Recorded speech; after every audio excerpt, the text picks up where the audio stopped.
Hey everyone, welcome back to another episode of Grow Your Tutoring Business. So today I thought we would share some tips around like general business basics. So I want to do a kind of mini series around these things that link to the course that I offer, the 12-week course, the Tutor to Thrive course, because it's really hard to put down in words or text like what's included. Like you can get an overview or read an overview of what everything covers and the transformation of where you start and where you can end up.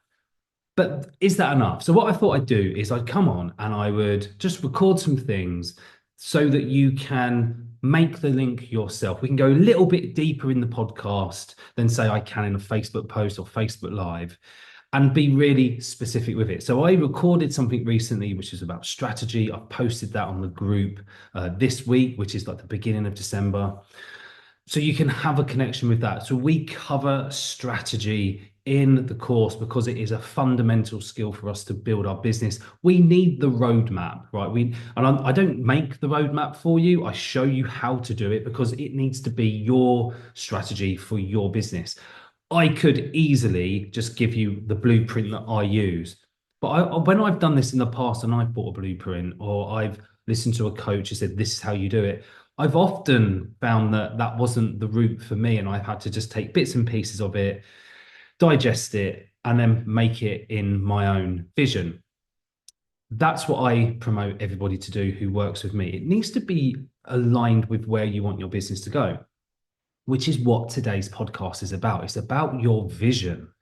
Where do we get that vision from? Where do we want the business to be? Now, there are these horrible questions that fly around at job interviews that say things like, where do you want to be in 5 years' time? And we don't often have the answers to that. As somebody who is just an employee, we often just want to be able to go to work, do the thing, go home, be passionate about what we do. I mean, we're teachers, right? So we are super passionate about it, but we don't necessarily have like that long-term aim. I know some people do. Some people want to be SLT, they're head teachers, they want to go into like be inspector of the Ofsted people. Yes, those people exist too. So I know some people do, but most of us, we just want to sort of get in, do our thing, and then get out again. But in business, this is a really important question. Like, where do we want the business to end up? Now, the 5 year thing might just seem so far out that it's not very useful to us. And that's how I tend to feel about the 5 year question.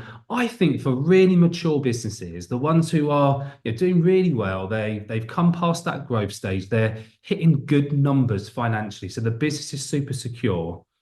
That's when you start looking at your 5 year and your 10 year plan because you've proved the concept. You need to stay innovative.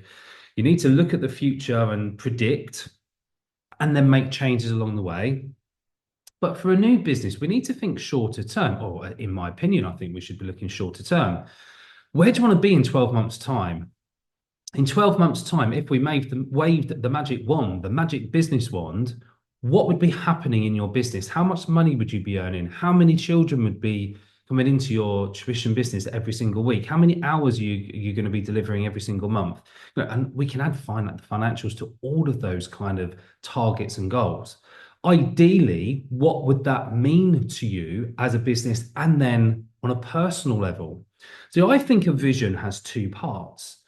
We have the vision for the business that makes the business viable and hopefully vibrant and profitable and makes it enjoyable. And then we have like the personal vision. What would you love your life to be like in 12 months' time? What screams success?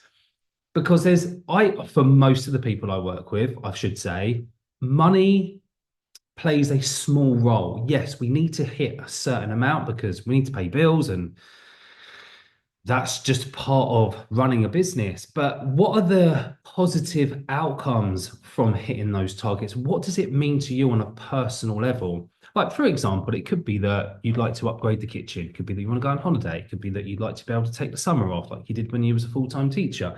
There could be so many other measurables. And this is why creating a vision is so important. So let's ask that question. Let's wave the magic business wand. Let's just say that everything you try from today, which is December the 10th, 2024, everything you try from this day onwards works. what has happened over the course of the year in your business? What has the outcome led to? In an ideal position, how much money are you making every month? How many children are you working with? What's your social media like? Are you able to find clients when you need them?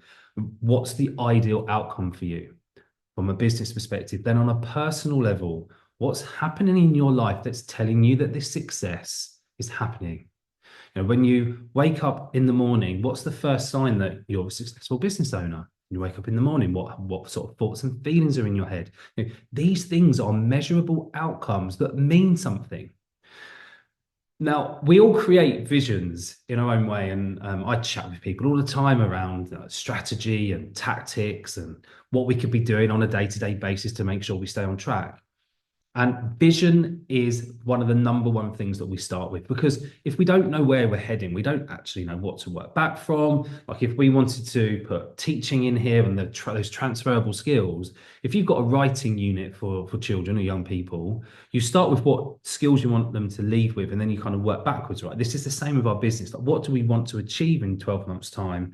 And then we work it back and we just break it down into smaller parts.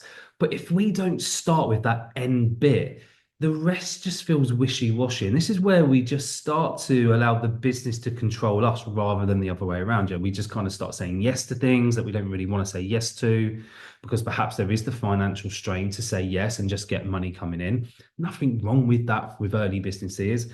But as you start to mature and you get a better idea about what you want from your business, you should be in a position where you have more autonomy. So what does this mean? Like, how do we create this vision? Well, you want to set some time aside. This is strategic thinking time. Set some time aside where you can work on your business, where you can say, this is where I'd love to be in 12 months' time. And I would start with the personal goal, because this is where we get our perseverance from. When we start to hit barriers, and you will because you're a business owner, if you're not hitting any barriers as a business owner, you're not doing it right. Well, in my opinion, anyway, I feel like if you're not pushing yourself to really reach these goals, either you've already done it, in which case, great, feet up Friday, chill out, everything you're doing is working. But if you're just starting out, if you're not hitting these problems and they're not barriers to overcome, then something's going wrong. I mean, I hope you don't hit many barriers, and every time you put a post out, you get 10 inquiries and 8 of them convert. That would be, the ideal situation.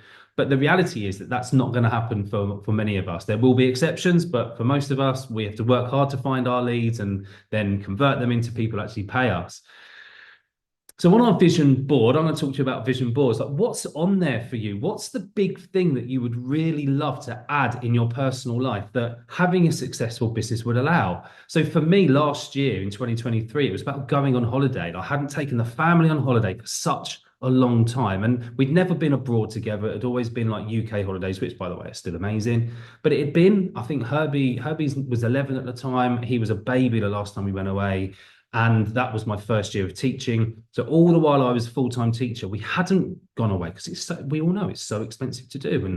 And if you know a bit of my story, you realise that there was other things going on, like paying off debt and just almost just wasting the summer holidays, if I'm honest. Stories for another time, though. So going away was a really big thing. It was on the vision board, and then I made a plan of how that was going to happen and how much money I needed to save and how much money I wanted to save to take away so we could enjoy it, those sorts of things. That was in a 1-year plan. At the same time, I had a business plan, which was how many children I wanted to reach over the course of the year, how many groups I wanted to have, and how full they were going to be, and by which point were they completely full. I planned it all out. Bearing in mind, I was doing this on the back of about 3 years worth of experience. There were still unknowns because I didn't know whether the groups were going to get full. It was just a plan. And then around that plan, in that vision, I started to go, right, all the decisions I was going to make, is it going to help me align with my end of year vision? Because if it didn't, I didn't say yes to those things. For example, I knew that if I wanted to meet my personal vision goal of taking everybody on holiday, I needed to have an X amount of children in the tuition business turning up for groups. So when people were asking me for one-to-one, because this was in that transition year, I was just saying no. I turned down a lot of work with people who were that transference of trust through word of mouth, and they were I mean, they were probably mildly disappointed for about 10 seconds before they found another one-to-one tutor. But, essentially, I was disappointed because I was like, I know groups are going to work for you. Just come and try. And there was a lot of resistance in the beginning, like I'm sure a lot of you who have transitioned towards groups have found. But if I had said yes to those one-to-ones, I was saying no to reaching my personal vision. So my perseverance came from the fact that that's what I wanted to achieve. And there was a big reason why. When I was working with my business coach, one of the things that we used to talk about a lot, if we were creating something new or writing a new target, we would go, what's the strongest reason we have for making this a success? And I found that so helpful because I was then able to, if I was struggling, I was then able to go back to that strongest reason and go, right, that's why, come on, we can do it. And I'd find that motivation and that desire to go and get that thing done, whether it was having a difficult conversation, whether it was saying, or perhaps just being a bit more visible when I wasn't feeling particularly great about myself, perhaps having a bit of low mood time. I mean, this time last year, I was reminded about this actually through a Facebook post recently. This time last year, I wasn't feeling great at all. I was feeling very ill and I was coming up to the office to get some work done because I was just finding it hard to work at home. And I was curling up on the floor and going to sleep for an hour on the hard floor because I felt I wasn't well, but also just felt like just rough and not myself at all. And so we have these moments of what's going to happen to you when you hit a barrier, when you hit the first snag or the second snag or the third snag or the last barrier. You've got to keep yourself going somehow. So I found that worked really well for me. Find your strongest reason to make it a success. I'll put a little caveat in here because I feel like I don't want to take people down the wrong path of you saying no to work when actually financially you need to say yes. I believe a lot of these decisions and that autonomy comes from the fact that we have a business that's secure and that I can take enough money out of the business so I can pay my bills. Like I often say, so keep your lights on at home. I can look after everything and everybody that I need to in my life. Then we can be experimental about these other things. For example, this year I've taken on more one-to-ones. I've got more one-to-ones at the moment than I had a couple of years ago. I've got other tutors running groups now. That's got a new thing for me. And I'm able to say yes to these other things, which I would have said no to before, because there's almost like passion projects, really, more SEN work, younger children who kind of feel like they're not quite where they should be, or there's high anxiety. So I know I'm going to work in that nurturing way and bring them back. I want them to find their love of learning again. So I feel like I've kind of done a circle back. Now I've got a solid business model that is working. I can now start to do the things that I really like. By the way, I do love running groups. I think there's a lot of energy in them, but it allows me more time and energy to put somewhere else because I've got other staff in the tuition business. So vision acts as a part of motivation. Vision acts as a direction. It's something for us to aim at. It acts as a decision-making tool, a mechanism to keep us on track. As long as we have those other things, all the tick box stuff that we need to in our business, like making enough money, just as an example, if we have those things ticked off, the vision just provides the pathway. From the vision, we break it down into the strategy, which is the roadmap. From the roadmap, we get our tactics, and that's a discussion for the next podcast in this little series that I'm going to do. So that's vision. How do you do your vision? Do you like doing the vision board? Do you like to cut things out of the magazines? Do you like to do it on Canva so you can find the images? Is it not vision boarding at all for you? Do you like to do it a different way? Personally, I like lists. And I kind of write down the things I want to achieve. That's how I do it. Maybe because I'm lazy and I don't want to cut things out of magazines or find things on Canva. I don't know. It doesn't work for me in the same way. But for the people I've supported in the past, I've seen their vision boards. They're amazing. They use their art and their craft skills to build this amazing resource that they put up on show so they get to have that touch point with it every day as a reminder of this is why I'm getting up and doing the work. This is why I'm going to persevere through these barriers. This is why when I'm feeling low, I'm still going to get up and I'm still going to go and get it. Well, I'll leave you with that. I'll speak to you all soon. See you later.